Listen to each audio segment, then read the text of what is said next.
उत्तर प्रदेश के एक गांव में रमेश व उसके कुछ दोस्त रहते थे। एक दिन ऐसे ही उन सभी के बीच भूत की बात छिड़ गई।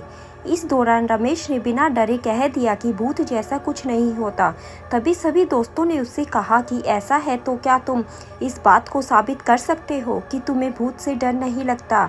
उसने कह दिया, हाँ बिल्कुल। गाँव में इस दौरान ऐसी बातें चल रही थी कि पास के ही शमशान घाट में लोगों को भूत नजर आता है।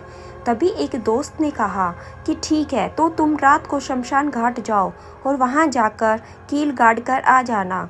फिर सुबह सब मिलकर उस कील को देख कर आएंगे। इतना तय होने के बाद रमेश शमशान घाट के लिए निकल गया। रात काफ़ी काली थी क्योंकि वो दिन अमावस्या का था। रास्ते में चलते हुए रमेश के दिमाग में भूत की बातें घूमने लगी। उसे डर भी लग रहा था कि लेकिन दोस्तों के सामने हंसी होगी, ऐसा सोचकर वो आगे बढ़ता रहा और शमशान घाट पहुंच गया। वहां पहुंचते ही रमेश ने कील को गाड़ने के लिए जेब से हथौड़ी निकाली और कील को जमीन में धीरे धीरे गाड़ने लगा। शोर ज़्यादा न करने के चक्कर में रमेश काफ़ी आराम से कील गाड़ रहा था। कुछ देर बाद उसे लगा कि कोई उसका कुर्ता खींच रहा है। उसका पूरा शरीर ठंडा पड़ गया और वो बेहोश होकर नीचे गिर पड़ा।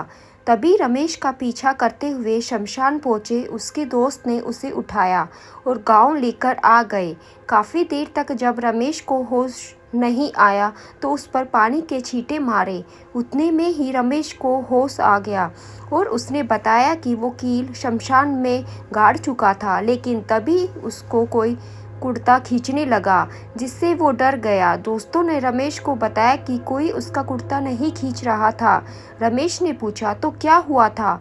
तब उसके दोस्तों ने बताया कि जिस कील को जमीन में वो गाड़ रहा था उसी के नीचे कुर्ता भी दब गया था। इसी वजह से उसे लगा कि कोई उसका कुर्ता खींच रहा है। अपने डर की वजह से शर्मिंदा होते हुए रमेश ने अपने दोस्तों से माफ़ी मांगी, लेकिन उसके सारे दोस्तों ने मिलकर उसकी हिम्मत की खूब तारीफ की। दोस्तों, इस कहानी से यह शिक्षा मिलती है कि आप जितना डरेंगे आपको डर उतना डराएगा।